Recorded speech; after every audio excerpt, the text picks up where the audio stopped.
안녕하세요. YNG입니다. 여러분 IMF 때 제일은행 눈물의 비디오를 기억하시나요?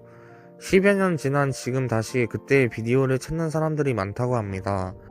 그때 당시 최고의 은행이었던 제일은행 감원 대상이었던 은행원들이 정들었던 직장을 떠나면서 남긴 처절한 절규와 으뜸은행 명성을 되찾아달라는 눈물 젖은 호소가 많은 사람들의 공감을 얻고 눈물을 흘렸던 IMF 때 우리들의 자화상인데요.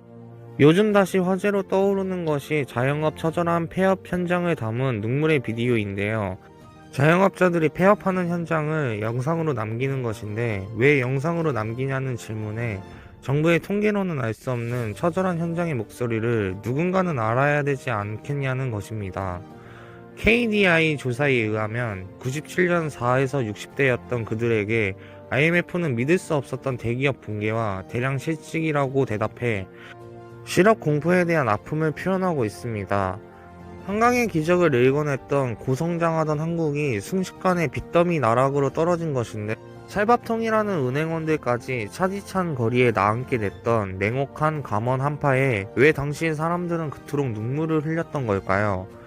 요즘 유튜브에 넘쳐나는 폐업 동영상의 유행도 이 사회의 아픔을 담고 있어 사람들의 공감을 얻은 게 아닐까요? 폐업, 휴업, 실직, 눈물의 사업장, 코로나 백수가 160만 명으로 이들은 외환위기도 버텼는데 이런 생존 위협은 처음이라 합니다. 신규 채용도 없어 코로나 세대는 원서 낼 데도 없이 일자리도 없이 사회로 내몰린다고 합니다. 경기 침체 상황이 현실로 나타내는 게 실업인데요.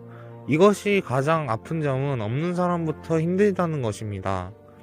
가장 취약계층 일자리부터 덮친다는 것이 가장 큰 문제입니다. 삶의 가장 최전선에 있는 자영업의 붕괴는 다음으로 제조업으로 확산되고 기업의 부도로 이어집니다. IMF 때 대기업이 무너졌듯이 최근 발표한 장기부도 평균률을 살펴보면 우리나라 30대 기업 중 부도 임계점에 다다른 기업이 8개에 이른다고 합니다.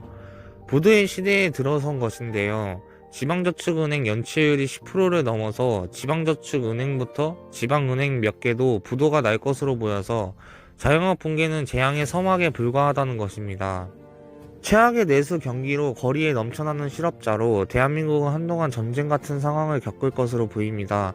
여러분 어려운 시기입니다. 각자 도생의 시기 부디 살아남으시길 바랍니다. 이상으로 YNG였습니다. 구독과 좋아요 꼭 좀 부탁드립니다. 감사합니다.